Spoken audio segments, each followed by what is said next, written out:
Hello, everyone, and welcome to World of Darkness News, our weekly show, now weekly, during the month of darkness, when we cover all of the updates. And we have tons of these updates right now because of the month of October, which we traditionally, for the third year in a row, celebrate as the month of darkness. And every single day, something is happening.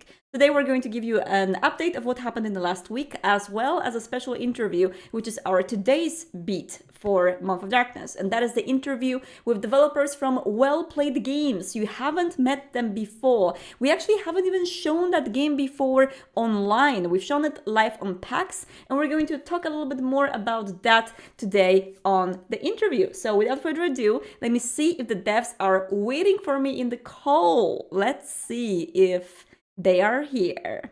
A lot of really interesting stuff. Hello, hello, hello. Hello, hello. Can you Hello. hear me well?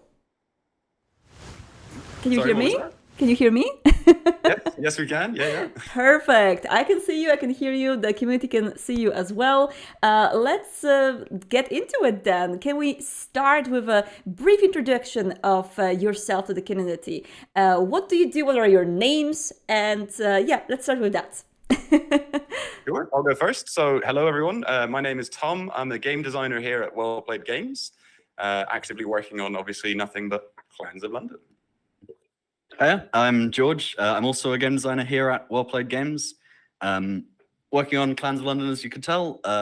As a company, our specialty is making card games and working with IP to be authentic and true to what makes the actual IP important to people. That is great. And I love your shirts. I love your background. Like, this is all on brand. I love this. So for those folks who weren't at PAX and completely missed what we've said so far about your game, what exactly is Vampire the Masquerade Clans of London?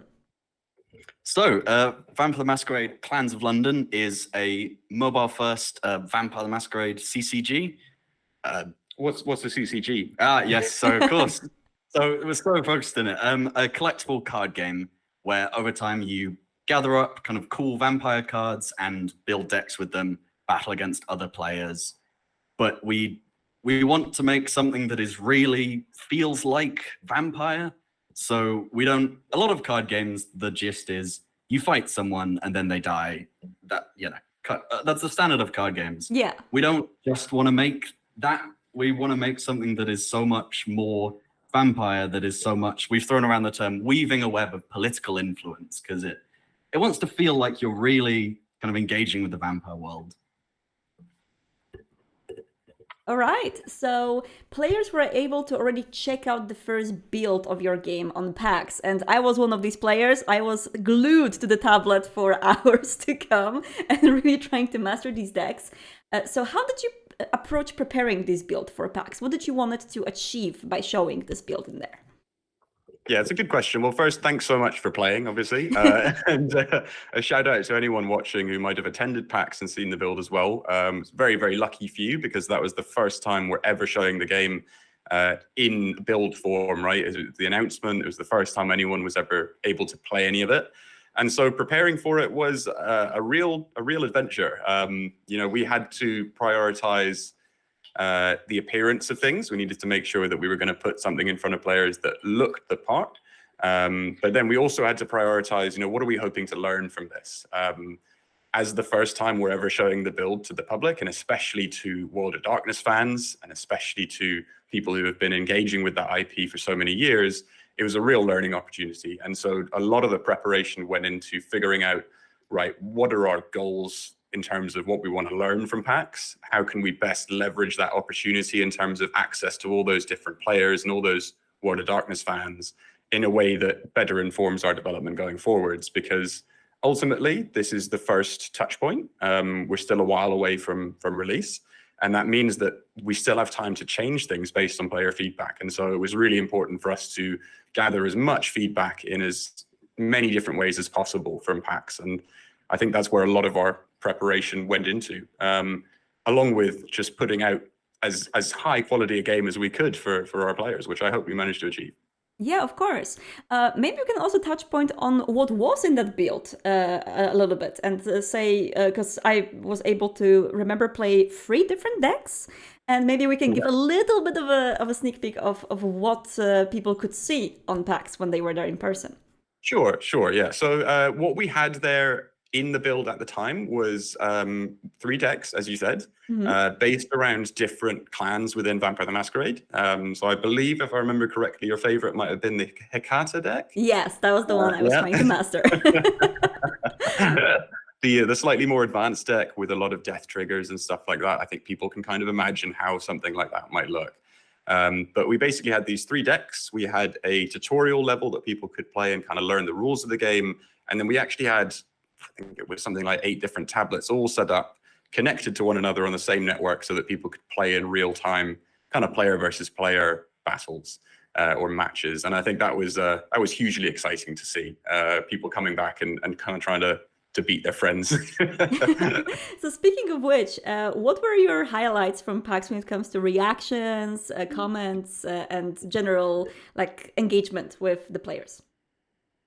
I mean, I think the whole experience of going to PAX was incredible because getting to actually take our game that we've been working on and put it in front of Vampire the Masquerade fans and see people come over to the booth and they saw, the giant Vampire the Masquerade logo and the amazing looking booth you guys put together. And they're like, okay, we've heard of Vampire Masquerade. We're big fans of that. What's this game? And then they tried it and seeing how much it resonated with people, how much the mechanics spoke to the feeling of vampire, just seeing people come up and try this game. And, they're a bit kind of hesitant, like, all right, it's a demo. I'll make my opinion. And then seeing people have so much genuine fun and seeing even people like yourself, people manning the booth who would play the game and be like, all right, we'll give it a try. Let's see what this new product is. And we're like, okay, this is kind of cool, actually. And then you spend a day trying to learn the Hecata deck and I'm going to figure out this last combo. Seeing the genuine fun people had with it is kind of what makes making games so magical, really. You get to deliver joy to people. I have to say, I was working the booth, so I was working at the bar, and I could easily count at least few people who spent at least an hour just trying to beat their friends and playing against others. I was one of these people, so I was playing against other folks, which was super fun. So what were your learnings from that build showcase? Yeah, I mean, loads, to be quite frank with you. I don't want to go into too much detail because we could talk at length about some very, very low-level details. Things we're tweaking in related to the user experience or specific card abilities and things like that. I think more broadly, what I really took away from PAX was the response that we had from World of Darkness fans in particular was really overwhelmingly positive. And what that tells me is that we're going in the right direction and it's kind of saying do more. So I think I learned a lot about how enthusiastic World of Darkness fans are. I'm relatively new into the space. I'm throwing myself into it and it's been so nice to meet so many people. And I think we're trying to figure out how we can best represent that feeling that people get when they play World of Darkness or when they engage with World of Darkness, right? And I think something which resonated with us very strongly was when people would kind of come up to us and say, oh, this character behaved like I thought they would. You know what I mean? Or this Hecata acted in the way that I might imagine that Hecatas would. And I think because it was the first time we showed our game design and the abilities, we weren't necessarily sure how much we should lean into Vampire the Masquerade, the lore informing our gameplay, or rather taking gameplay first and going that way. And I think what I definitely took from PAX was draw from the lore and kind of use that as the basis for all of our mechanical gameplay things going forwards. And that's just a wonderful steer, to get that directly from the players that we care the most about, to see what they care about really helps to inform us in terms of what we're going to care about going forwards, right? Because I can't really stress that enough. The people that we interacted with at PAX, they are the people that we care the most about making a game for. We're making this game for World of Darkness superfans, ultimately. So, yeah. Sorry, it's a bit of a roundabout answer there. No, that's amazing. That really answers, I think, the question, because it's of course a new thing for World of Darkness to approach like a CCG, virtual card game, and virtual card games in general have a very broad audience. So to know that we're going to have one that is going to be aimed at World of Darkness fans, especially Vampire the Masquerade fans who do have their needs and wants about particular clan and how it behaves, it's really fun to see this coming true. Now, I'm wondering, what are your personal biggest wants and hopes regarding this project? Starting with George, maybe. Yeah. Yeah. I mean, I think for me, like, the most exciting thing about making a card game is that we have the power to, in the life cycle of this game, make every single clan playable. Like, we have so much that we can do. And, like, for me, making, like, the build we took to PAX, we had a Hakata kind of combo deck, and we had a kind of Toreador, very selfish deck that all wanted to build up your own stuff and make yourself the best in the center of attention. And I had a few Bruja in there just to help out, like some removal, some attack things, some kind of aggressive play. But being able to make the clans into play archetypes and make, if you take a Von True deck and you build it, you're going to build an absolute wall of fortitude, and then you're going to dominate your opponent's cards. Maybe you'll steal some of them. Like, being able to create the clans in our game feels really, really cool. That sounds good. Tom, do you have any personal hopes and wants about this project? Oh, I mean, it's a very big question. Of course, I want to make an amazing game. Above everything else, as a game designer, that's what I ultimately care the most about, is fulfilling the desires and wants of our players. I think personally for me, when I look at World of Darkness and Vampire the Masquerade and all the amazing role play that goes into that, to me, representing a sense of narrative, a sense of character and story in the game is hugely important. And I think that's probably my biggest personal kind of goal with it, is to make sure that when you play a match, even if that match might only last 5 or 10 minutes, that you feel as though some kind of narrative has taken place over that time, or that you can kind of see your characters, which are your cards, behaving in certain ways within that match, and that maybe makes you think of a narrative or think of some kind of role play scenario. We ultimately want the game to complement the rest of the IP and the rest of the game systems, right? Yeah. And so that's a big ambition for me. So, of course, we are very early for Clans of London, as the game has its very first build, kind of a test build shown on PAX, but we don't really have much materials out there online about the game just yet. What is next for Clans of London? And, for everyone in the chat and in the watching field on YouTube who are wondering how and when they're going to get new information about it, what can you say? Well, there's a lot of secrets going on, obviously. I can't say too much. What's next is we've taken a lot of learnings from PAX. We've absorbed a lot of them, and we're in the process of iterating on a lot of the things that were in the PAX build, right? Yeah. So we're taking things that went well, and we're trying to enhance them further. We're taking areas that maybe didn't make sense to players, and we're trying to redesign them in a way that makes more sense. So I think where we're at right now, we're very shortly going to enter into, I think, a more full phase of production. We've been in a learning phase for a long time. We've learned a huge amount, and things like PAX have helped enormously with that. I think we're nearly at the stage of taking what we've learned and starting to put it more into action. And I'd say that it won't actually be maybe as long as people think before they start to hear more. I'm not going to give any specifics on that. But if people are kind of listening to this thinking, oh, they just showed their very first demo and they're still a while away, things may come a little bit faster than you might expect. It's not going to be a thing that's coming out immediately. There's no set date or anything. There's no date for an update even. But we are excited about what we're making. And I think we're about to enter into a new phase. That sounds super exciting, and I choose this project a lot because I had so much fun playing it, and I cannot wait to play it online with people and be able to have some fun with other fans. So for everyone who is so far interested in your project and wants to know more, where do we go in order to follow you, to subscribe, to get that news when they're ready? So we have a website which lets you sign up to a mailing list. It is clansoflondon.com. Through there, if sign up to the mailing list, that will give you things like when we conduct some early testing with real players, we'll do it through all of those channels. So that is your kind of number one source of information. I see. All right. So do you have any social media which you can follow as well?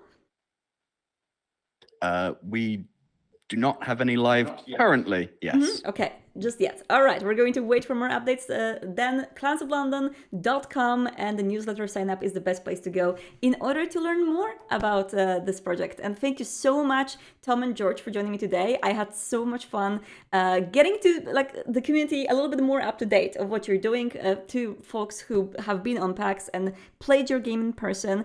I cheer for your project a lot, and I cannot wait to have you here again one day to maybe play the game together. We'll see. Yeah, that would be great. Thank you very much for having us as well. Yeah, thank you very, very much. Thank you so much. Have a great day. Goodbye.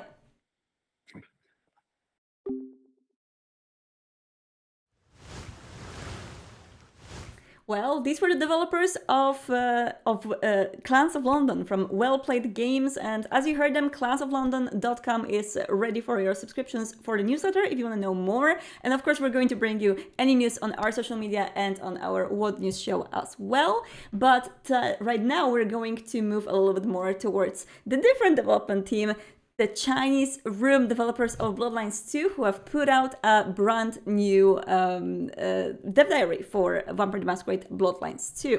This dev diary is focused on the art style of the game and is focused on the neo-noir vibe that the game is going to have. And that's not only it, because the game also is going to, the dev diary also has the 5 new additional screenshots for the Haven of which kindred exactly? That's a very big question. And the Haven doesn't look very well. You may find it a little bit familiar if you remember some previous Havens from Vampire the Masquerade games. Let's just say that our vampires are not living very comfortably. And this one is particularly not focused on keeping their kitchen and bathroom clean, but there's a lot of detail that you can look into and learn a little bit more about who might possibly be living in this place. The whole dev diary is focusing also on the references, inspirations, and what kind of a feeling the developers tried to instill in the player while you're walking through Seattle, and what kind of a feeling they try to tap into with their art direction. So it's very insightful if you're looking towards learning more about the atmosphere and theme of this game. We're going to show more pretty soon, so stay tuned. There is already a promise of a new dev diary about concept art coming in 2 weeks, and I can tell you already that the content of that dev diary is going to be super fun and super exciting. But there is more coming, so I really hope that you will stay tuned for more updates from Bloodlines 2 team. They are putting out a lot these days, and every 2 weeks at least we have a new update. So very happy that people are able to see new screenshots and new little tidbits from Bloodlines 2. We're going to update you on all of the roadmap of this project as we go forward. Let's go to the next news. And the next news are going to be about the Banu Haqim playable game Vampire the Masquerade Justice, in which you play as the Clan of Justice in the Venice, Italy, the city of Clan Hekara, and you try to discover more secrets around it. So this game is releasing very soon. It's a VR game from Fast Travel Games, the same studio which brought you Rave the Oblivion Afterlife. Very well-reviewed horror game on the VR setups. And this one is very very much compared to Dishonored by many people who play it. They say that it has a similar vibe of stealthy, walking throughout the city and trying to, attack from above or sneak past the guards, use your abilities in order to quietly pass through Hekara guards or other guards. Well, you'll see more in this little gameplay video which we've prepared for you.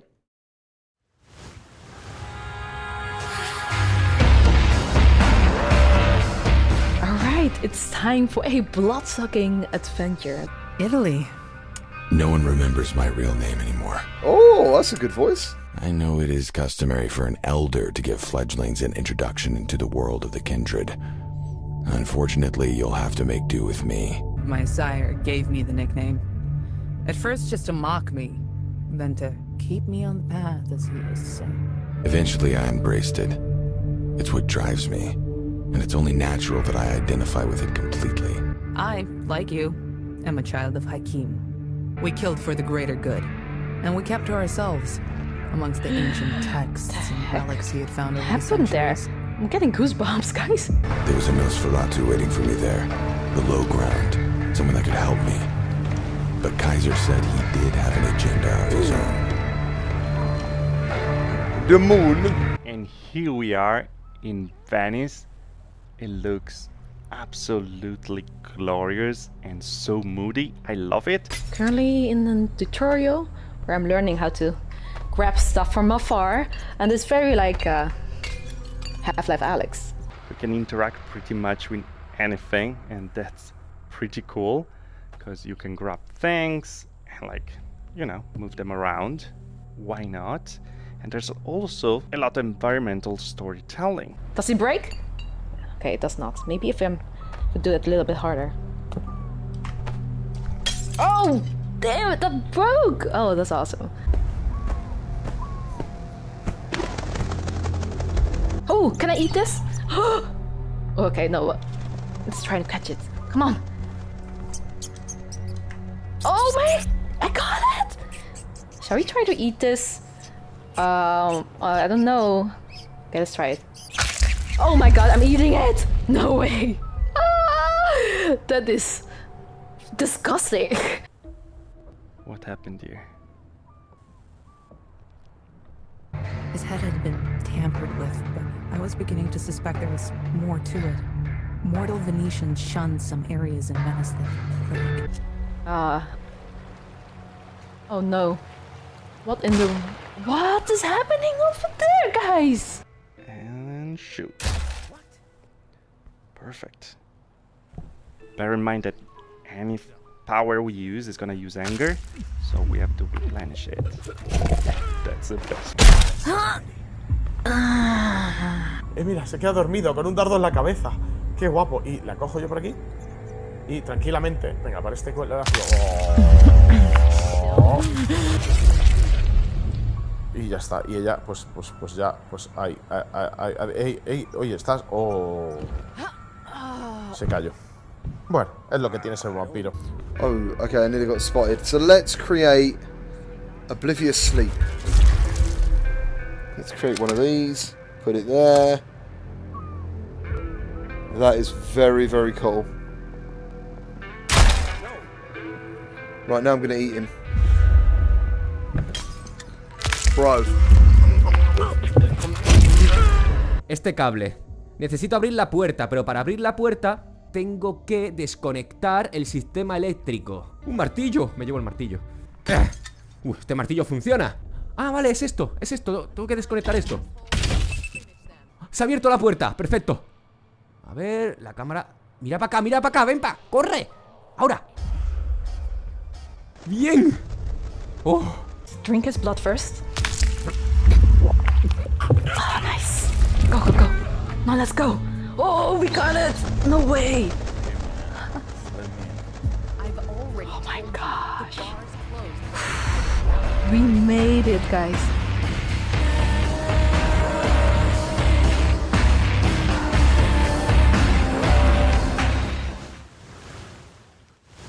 So that was Vampire the Masquerade, Justice, and one of my favorite parts about this video is something that I experienced myself playing that game, is that when you try to bite on people, you actually do the hump thing because it feels so real. You actually do the biting thing with your mouth, even though you don't have to. That's not something that you need to do.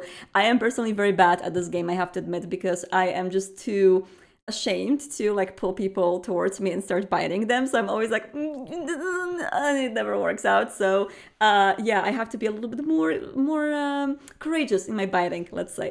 And yes, you do all of these things with your own hands. They all feel very real, and that is, I think, the biggest strength of Justice, together with its story, which is actually super intriguing. I hope that you will be able to explore it in the game, but you can also get some sneak peeks right now on Fast Travel Games social media. Now, for those of you who are waiting for the new tabletop books, Bloodstained Love is coming soon, with the previews already being shown. The first preview shown during Renegade Con, the next preview shown this week. You can go to Renegade store in order to check out all the previews on the store page for the book. This preview is about Forbidden Love, the star-crossed lovers, Hecata and maybe not Hecata, Ventru and Toriator and Nosferatu. That's a pretty cool star-crossed lovers theme. So any kind of a themes in which your lovers, whether inside your coterie or outside of it as NPCs, are just not allowed to be publicly together because of some themes, either because of the, let's say, the country that they live in, like they live in Poland and they want to be openly gay on the streets, like it's not very safe in a lot of places. But there is a lot of things in the world as well as in the supernatural phase that you can explore in order to get this theme across. And the book contains tips as well as ideas on how to insert this in your chronicles. And of course, there's a lot of additional tools for the considerate play in order to make sure you're doing this consensually and making sure that people at the table feel comfortable with the themes that you introduce. So make sure that this is done with this proper session 0 with your coterie. We are talking about this a lot in this book, and this theme, I have to say, is one of my favorites. It's the one where the two lovers cannot really be together but really want to, and you may have a happy end to that, or maybe not. Maybe it's going to be very difficult for that Camarilla seneschal or someone in a very high in the hierarchy to be with that anarch, very rebellious anti-Camarilla one, or maybe that Toreador and Nosferatu, not very accepted in society, maybe a clan that is just not very liked or revered in your area, Salubri coming into your domain, that is just, kind of an outcast and being, or maybe a Finblood and full-blooded vampire who is just not in a domain that it's not really allowed or seen well. There's a lot of things you can use in there, which I am just like constantly drawing inspiration from this sort of a theme. If you want to explore it more, check out the preview, and of course wait for the full book that is going to have way more context and way more tools for you to use in your chronicles. Let's go towards next news. So New York bundles are out now with Funstock that has partnered with Draw Distance, and this is the physical versions of Shadows of New York and Coteries of New York paired together, both in the standard edition and the collector's one that has some really shiny, beautiful additional items. To celebrate this, we've put out something that I know that our community really likes, which is our next video playlist. In very similar vein to our lo-fi playlist or the vampire music to roleplay to, this one is music to roleplay a vampire in New York too, or in any big city really, because it has that really cool big city vibe of the thrill of the skyscrapers, dark alleys, as well as the buzzing city around you, as you try to explore this capital of life while being undead. So music of Vampire the Masquerade New York combines music of Coteries of New York and the visuals that you may remember from Shadows of New York, the animated backgrounds showcasing the beauty and darkness of New York. And together they form a pretty nice atmospheric compilation for you to use at your role-playing tables as a background to write fan fictions or poetry or maybe draw. If you want to do some stuff for Whacktober, I think it's going to be a really cool playlist to play in the background. So check it out, and also check out the New York bundles from Funstock. They are very pretty, and Draw Distance is of course putting also bundles on Steam, so if you want the digital versions in a little bit of a cheaper package, then you can complete your bundles on Steam with Coteries and Shadows together. So that will be it from Draw Distance. Let's go to the next one. And this is the last call for our War of the Apocalypse giveaway on TikTok. If you have a TikTok account, if you use TikTok and you want to get your free War of the Apocalypse PDF, we are making a raffle on TikTok in which people can tag us in their videos about their werewolf characters.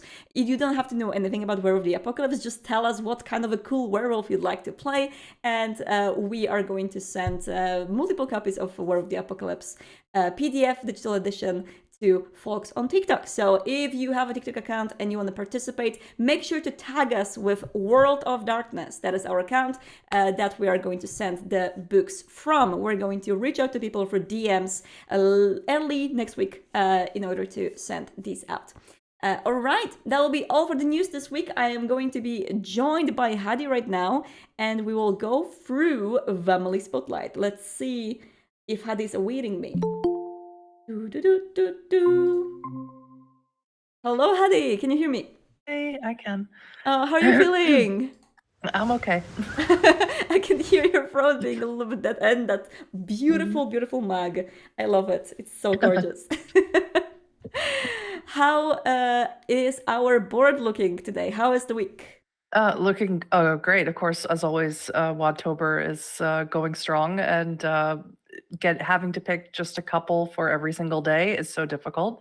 Yeah. But here's the ones that I landed on, and please go check out the Vampire the Masquerade Instagram, where you see 3 times a week posting stuff there from the community. And also don't forget to tag the Vampire the Masquerade account in your creations. Thank you so much for putting this together and for posting it on Instagram as well. I guess we're going to start with number 8. Don't worry. Super Rat Lord. Super Rat Lord, Day 8 Rivals. Bite chunks out of me, you're a shark and I'm swimming. My heart still thumps as I bleed and all your friends come sniffing. One, excellent sort of rhyme there, poem there at the top, or song. And 2, I want this scene in a game. Yeah, honestly, yeah. And I just love this dynamic. I don't know, how would you call this dynamic, this trope, this sort of a shipping? I call it enemies to lovers personally, but you know. Yeah, maybe. And it's funny because the character on the left is clearly, you know, angry and just bestial and lashing out. And the character on the right is like, we're going to be together in the end. Don't worry about it. You're just lashing out because you think I'm pretty. Exactly. I love the light. I think it's a really nice subtle usage of the yellow from the right, blue from the left, and how it just like reflects on them is beautiful, and very good song lyrics too. Good job, Super Rat Lord. Yeah, Super Rat Lord is really great. Check them out on TikTok and Twitter or X as well. They do a lot of Vampire the Masquerade content, and they're very unique and high creative stuff. So highly recommend them. Let's go to Harbinger's Echo. I love this. Yeah, Harbinger's Echo. Again, we featured them last week, and I accidentally featured them twice. And this is still so different from the style that we saw last week. So they have this really, I don't know, a fluid style to their art that's really cool. And of course, this is a very famous rivalry, I think, in the fandom. Yes, the daughters of Janus. Do you say Janus? Or I say Janos, but Janus. I think I don't really think it matters. I was going to say it differently, but now I realize it was very bad pronunciation. But anyway, this is beautiful. I love the left and right comparison, the crown. It's gorgeous, and the line work, the red outline all over it. Just a beautiful piece of work. And I feel like everyone needs some Janet and Therese goodness in their lives from time to time. So I'm really happy to see this included. And they are rivals in the end. So I think it's a good usage of this theme. Now, Eyes of a Monster from Telvaran. It's Telvaran. If you remember, for the last couple of years, Telvaran was very active in Vamtober and Huntober. Yeah. But as they said here, they didn't think they'd have any time for any prompts this year, which was sad. But they were able to get this piece out for Eyes of the Monster, and worth the wait, honestly. Yeah, and I have to say, this is like, oh my god, I have so many ideas for this, because you do have bloody tears, so this is obviously a vampire, but the vampire is looking at the moon and at the forest. So I know that this is very much of an over-interpretation, and this is probably not about it, but what about, you know, like a star-crossed lovers think of vampire versus werewolf, you know? That's exactly what I thought of when I saw it. I mean, same brain, but I'm really like thinking about, you know, you looking at the moon and thinking about your lover howling at the sky at the same time, and thinking about whether you're going to see them again, whether you're ever going to see them again, because you are from... Imagine though, you're a vampire, and then and then your lover goes through their first change. Yeah, that like you don't even get together as vampire and werewolf. Yeah, you know. Yeah. Oh my goodness, that's so sad. Speaking so sad. of, I need to write that down. Speaking of emotional stuff, this is like a Pavlov's effect. So when I see this background now, I am readying for something emotional already, because I know that these are very good. Well, I thought you would really like this one, because I'd like you to check out the tags first, and I'd like you to read it. Oh my goodness. I see someone combined two fandoms together. All right, let's do it. So I thought you'd really enjoy this. All right, scrub it off, scrub it off, scrub it off. I didn't do it. I don't remember anything. She was just there. I saw her, smiling, laughing, playing the lute. I swear I didn't do it. I didn't. Come on, just wash it off, you idiot, faster. Her face, she was yelling, trying, begging for help, begging me to stop. And I didn't. Gods, I didn't. Stop, stop, stop. Scrub the blood faster, just do it. Hands must be clean. No, no, no, no, no. It was really me. No, how, why? Scrub, scrub, scrub, scrub, scrub, scrub. Clean. No face, quick. Whose eyes are these in the water reflection? They're not mine. They're not me. Too evil. And I'm not evil, right? No, not evil. Someone else. Eyes of a monster. I got possessed, right? Yes, that's right. That was it. Not me. Splash the water 1, 2, 3 times. All good. It's gone. The monster is gone. Now it's just me. What have I done? I love it. Oh my god. Okay, so this is great. And, you know, I have to say, for all of those like millions of people who are playing Baldur's Gate 3 right now, or if you are planning to play, if you love Vampire the Masquerade, I really recommend to try out the Dark Urge background, just because for me as a Vampire the Masquerade fan, this is like a vampire experience, like really close to, you know, maybe not like mechanic, but to the theme of hunger, the theme of losing control through your beast. And like I'm seeing a lot of like similarities, and just if you really like that theme, you might like that one too, and you might like live through it. And this is a very good example of this. Like I love this. So good. You can't tell. Ulster was very excited, and I knew this would be the reaction. Yeah, no. I just like, I'm so happy because I see those two fandoms like interacting together so much, and the love from one coming to the other, because ultimately so many of these themes are what we both love. And what we're both into. So to see this, like people actually doing Whatever based on that is amazing. Like I've done it too on the first day, actually. I was trying to combine I noticed. So I'm happy to see more people doing this. And of course, if you are into other, like, let's say movies, video games, books, and you feel like there's a way to combine these two hobbies together in like inspire yourself by whatever prompts and do that, I feel like it's a really fun, like thought exercise and just a creative exercise to do. So yeah, I can recommend it. I'm having so much fun with this. All right, Cosmic Desire. It's lonely at the top. Always bringing it with their photography consistently every year since Wadtober has started. And this one says, I'm not human. I'm just made of money, success, fame, and glamour. It's very Toreador Yeah. Or quote Ventrue. there. Or Ventrue, yeah, absolutely. Yeah, I would say this gives me Ventrue vibes, but I love this. I don't know what this headpiece is, but I want it. Like it's like a halo that goes around from It a is, yeah. hat. Yeah. That is so gorgeous, beautiful, and the look, the very strategic positioning of the camera from the bottom, which you want to do if you want to get these feelings out. Like I am the one that rules you. Highly recommend their Instagram. Yeah. And also I've been seeing a lot of clips of them on TikTok playing on Vancouver by Night's channel, and excellent. Yeah, Absolutely fantastic. Love to check it out. And now Craig Oxborough, It's Lonely on the Top. Again, Craig, someone we featured a lot last year, and I feel their work is always, I'd always used to use this in air quotes, simple but effective, right? Not simple, obviously, because I couldn't draw this even if he gave me 10 years. But this is very poignant to how I think most, at least storytellers, think of the idea of the prince, that the prince isn't someone who's going to last long, not for unless they do some things that are pretty morally black to stay there. Yeah, I really like Craig Oxborough's works. I remember we featured them last year with Hanta, I believe, just because it's usually very simple, as you said, but like very effective. It's just let's throw a small thing that is going to make you think about it for 10 minutes, and it's always like making this sort of effect. And this is one of it. Like no one wants to be really on the top for long. It's not a good place to be in power, because you're always a target, and you want to be just behind that throne. You want to be just behind it. That's why, I mean, you, La Sombra, will know best about this. That it's the best place to be, because when you are in a spotlight, that's like when the sharks are nowhere to get you. So I love this one. This is so cool. Let's go to Cursed and to Siren.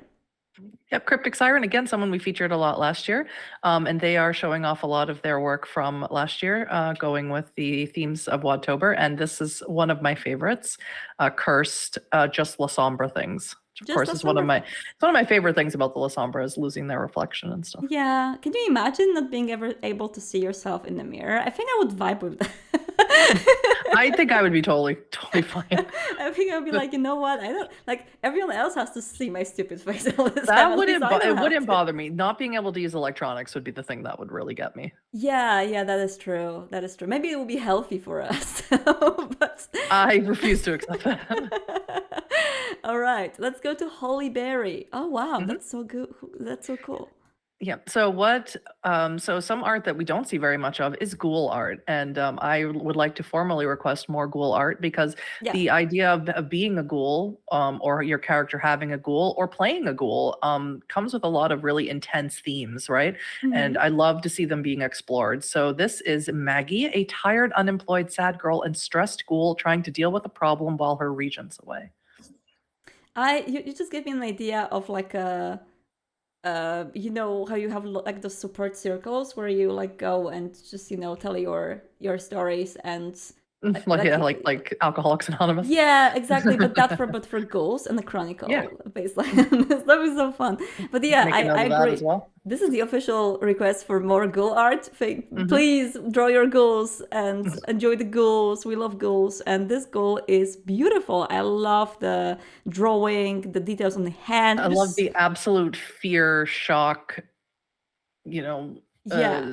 horror in the eyes, blood mixed with tears on the face. It's just and a little like a booger from the nose. Like everything here is just like it speaks volumes of what they're going through. It's really good. Maggie, I'm so sorry you're going through a bad time. I really hope that the life is going to be a little bit better for you, but you're a girl, so probably not, but still I wish you the best, Maggie. Really good work. And now from Deconstruction. Yep. So Deconstruction, and this is sort of a joke. I only know this because this is a German creator. It's sort of a joke. Kunst is the German word for art. So if you see Kunst down at the bottom of it, is all in capitals. Yeah, Kunst. The bottom of the picture. Yes. But this is one of two featured on the board today, because it's so incredibly beautiful. And the quote got me. In a room full of art, I'd still stare at you. A quote will really grab my attention as I look through hundreds of community art. This is so cute, and the quote, as you said, is beautiful. It really makes me feel like this picture and the quote together is like the staple of Clantorator. Like Yes. that's the Clantorator, and I love it. It's beautiful. The whole thing makes me feel ways about stuff. Yeah, it makes me feel things. I really love the piece and the little egg, the little details. It's gorgeous. Good job. The Kunstraction. Das Kunstraction. Let's go to Antenor Lima. Tension between us. Oh wow. Mhm. Yeah. So this is a really unique art style, at least to my limited knowledge of art. I love how angular everyone is in the picture. And I don't know what's happening here, but this is clearly like two vampires at Elysium. You know, maybe one's a harpy, maybe one's the keeper, or maybe they're both harpies or something, and they hate each other, and I want to know more. So this art style is amazing. I've seen it like used in some video games and animations. I think the last one which had like a similar sort of a style was Deathloop. That was the name, like with the two but it's not about the angularity, but most about like the usage of colors and how they are like used in the key spots in order to like in a little bit unrealistic way, but in a like to invoke emotions and to invoke like, okay, I'm going to put my attention on this. So as you can see, everything in the picture is like violet and in cold tonation, and then you have these two characters in bright reds, super warm, brighter than anything else, and your attention is just on nothing else, and you can feel this tension coming from the picture. It's so well done. Like I really like even you can see that guy screaming on the right, you know, but you don't. I didn't even notice him. Exactly, you don't notice him. You just pay attention to these two. There's a tension. There's something in the air. It's buzzing, and I ship them. Yeah, absolutely. Of course. Are we the problem? Are we the problem? Yeah, we probably are, honestly. Let's go to Haven Sweet Haven from Ulysses 000.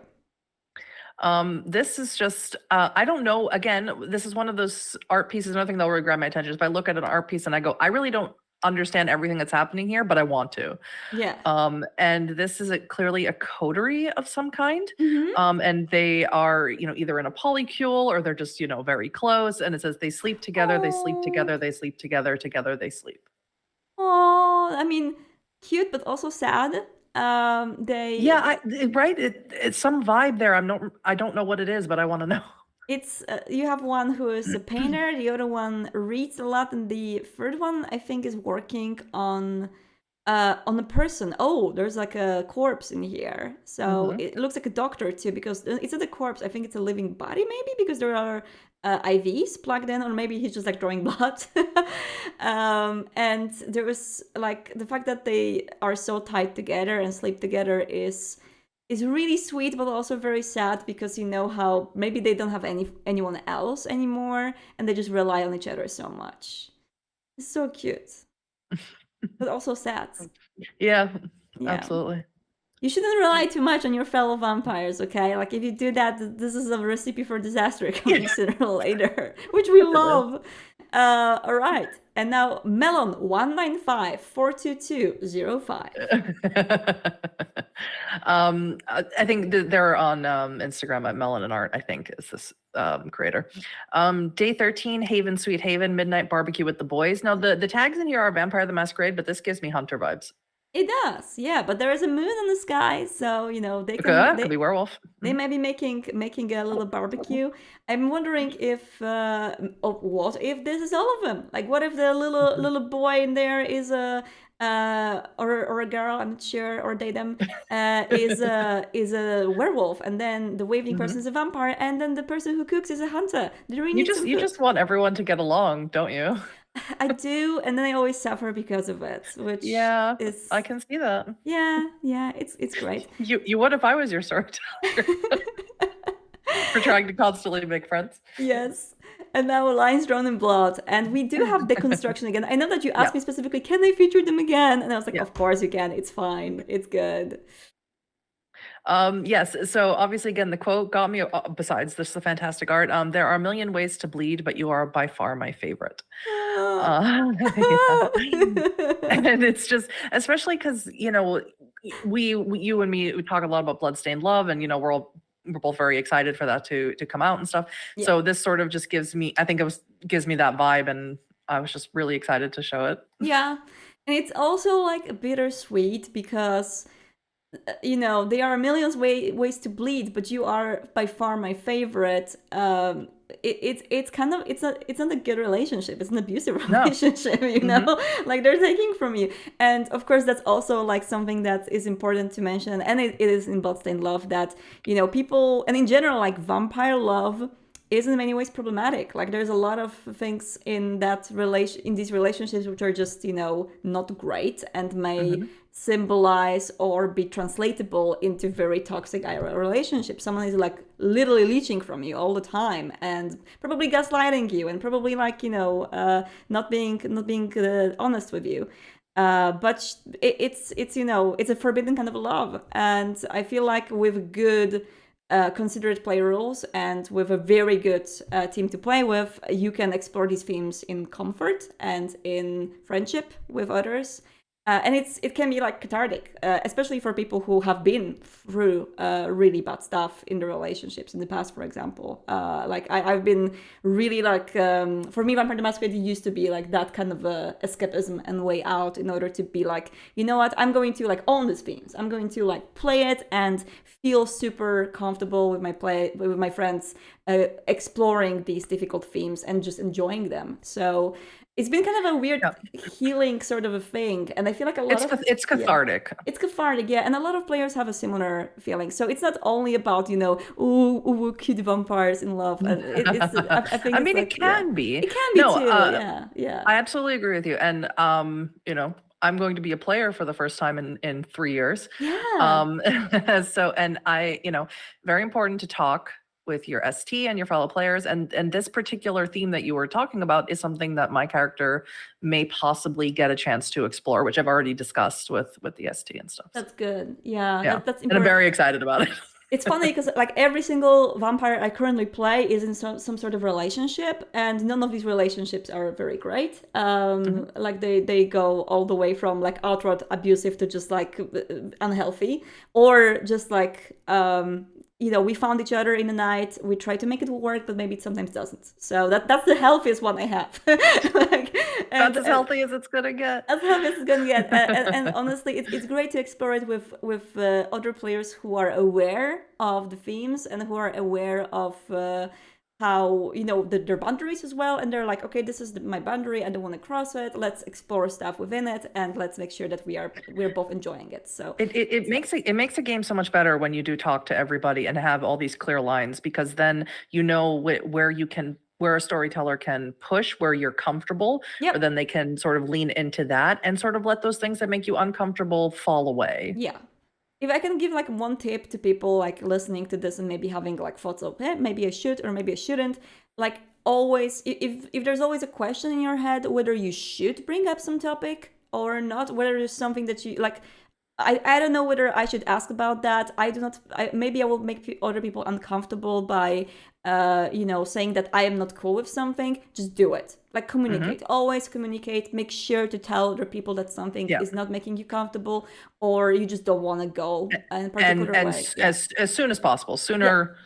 The sooner the better. Yeah, and the good storyteller is never going to feel bad about you saying this, or and good other players are not going to make you feel bad because you 100%. So if other players or a storyteller makes you feel bad because of that, change that coterie, change that team, play with someone else, because that's not good. But this is it's good. Oh my god, we went on a tangent, but it's so fun to talk about. But it's important, because it's important to discuss these things openly, because we all just want to have a good time sitting around playing vampires or werewolves or hunters.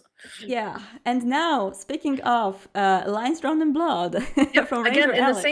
the same vein as Craig Oxborough, I really enjoy these very, very simple, because I mean, if I had to do October like by gunpoint, because I would have to be guidebook because I can't draw, these would be all the things that I would create, right? And that's what I love is October doesn't have. I mean, people make amazing creations, but it can be something simple just to get that creative, have a nice little focus and to get that creative thing out of you, right? Yeah, and this is perfect. And this is again a very similar situation that it's simple but very effective. And I'm like, all right, I'm immediately thinking, is that card in someone's body? Is that card? Well, It's that's bloody, the implication, right? Yeah, exactly. So you don't have to draw the whole body. If you don't know how to draw a body, you can just draw this, and it already invokes this emotion. It's like a really cool. It's how logos are designed, right? Or how like symbols are designed. You only like look at something, and you already have tons of thoughts in your brain. So really good job. Love this board. A lot of cool thoughts, a lot of cool vibes. I wish you the best in your game. I hope that you're going to have so much fun finally role-playing as a player. Yeah. You're a great storyteller, but I feel like every storyteller deserves to play sometime, you know? And I'll do once every 3 years. Yeah, I mean, it's just like it kind of feels like you pampered others and you like made amazing experiences for others, and now you deserve that good experience, you know? Like that's sweet. You do though, you do, and yeah, I can't wait to see your Halloween game. And well, in the meantime, thank you so much, Hattie, and I will hopefully see you here next week. Hopefully the earth doesn't swallow me up before then. Thank you so much, Hattie. See ya. Bye. Thank you. Bye.